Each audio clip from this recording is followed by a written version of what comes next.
আরও বিভিন্ন নাটক মঞ্চস্থ দেখলাম যে আজকে প্রেস কনফারেন্সে অভিযোগ দিচ্ছে বাইরে নাকি আমাদের লোকজন নাকি পাহারা দিচ্ছে ক্যাম্পাসের পাশে। আমাদের ছাত্র শিবিরের বাইরের লোকজন দরকার হবে না।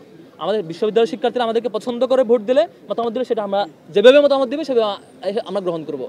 আমরা বরং দেখেছি বিশ্ববিদ্যালয়ের চারপাশে 9টি পয়েন্টে যুবদল এবং বিএনপির নানা নেতাকর্মীরা চারপাশে পাহারা দিচ্ছেন এবং সেলফি তুলে আপলোড দিচ্ছেন, যে একটা সিগন্যালের অপেক্ষা আছে। আপনারা ফেসবুকে দেখবেন পোস্ট, একটা সিগন্যালের অপেক্ষায় আছি, না তা আহ্বান করলে ঢুকে যাব।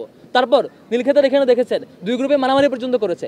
তারপর তুরনের এখানে দেখেছেন 2 ট্রাক নিয়ে লোকজন এসেছে। আপনার ফুটেজগুলো অ্যানালাইসিস করেন, সবগুলো পাবেন। এইভাবে করে সারা এলাকায়, সারা দেশ থেকে লোকজন নিয়ে, সারা ঢাকা সহ এবং চারপাশের জেলার লোকজন নিয়ে এসে পুরো ক্যাম্পাসটা একটা ভীতিকর পরিবেশ তৈরি করা হচ্ছে। সেই দায়টা আবারও চাপানোর জন্য, যেমন 21 হলে সেই ছাত্রদলের প্যানেল ধরে যে বুট জালিয়াতির যে ঘটনা, সেটি যখন স্পষ্ট প্রমাণ এবং তাকে সেখান থেকে প্রত্যাহার করা হলো, নিউজে সেগুলো তথ্যসহ আসলো, সেটিকে ধামা চাপা দেওয়ার জন্য রুকিয়া হলে একটা নাটক মঞ্চস্থ করা হলো।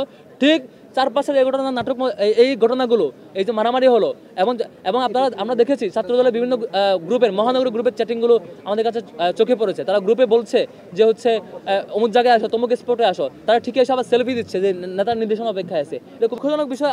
আরও দুঃখজনক যে বিষয়, সেগুলো হচ্ছে যে ফ্যাসিবাদের যে সিস্টেম ছিল, যে হচ্ছে নিজেরা হারার আশঙ্কা থাকলে যে হচ্ছে ভোট মানবো না, এটা একটা পরিবেশ তৈরি করা। বিকাল পর্যন্ত নানাভাবে চেষ্টা করছে নির্বাচনকে বানচাল করবার। এর আগেও আমরা জেনেছি বিভিন্ন প্রবোস কমিটির মিটিংয়ে এবং নির্বাচন কমিশনের নানা মিটিংয়ে এই নির্দিষ্ট দলের শিক্ষকেরা ডাকসু কেন করা যাবে না এই ধরনের আর্গুমেন্ট দিতেন এবং নির্বাচনকে ডাকসুকে পেছনে ষড়যন্ত্র করতেন। শুধুমাত্র শিক্ষার্থীদের দাবির প্রেক্ষিতে বিশ্ববিদ্যালয় প্রশাসন এটা আয়োজন করতে বাধ্য হয়েছে এবং এর আগ মুহূর্ত ডাকসু পরিবেশ নাই এমন তেমন বিভিন্ন আলাপ করে নির্বাচনকে পিছানোর চেষ্টা করেছিল, কিন্তু সেটি পারেনি। এখন এসে আরেকটি পরিবেশ তৈরি করছে। আমরা স্পষ্টত বলে রাখছি, যে কেন্দ্রে যে কোনো ধরনের অনিয়মের অভিযোগ আসবে, প্রত্যেকটা জিনিস সিসিটিভি ফুটেজ ওপেন করা হোক এবং প্রত্যেকটা অপরাধীকে এখনই গ্রেপ্তার করা হোক এবং তাদের কোন এজেন্ডা তারা সার্ভ করছে সেই তথ্য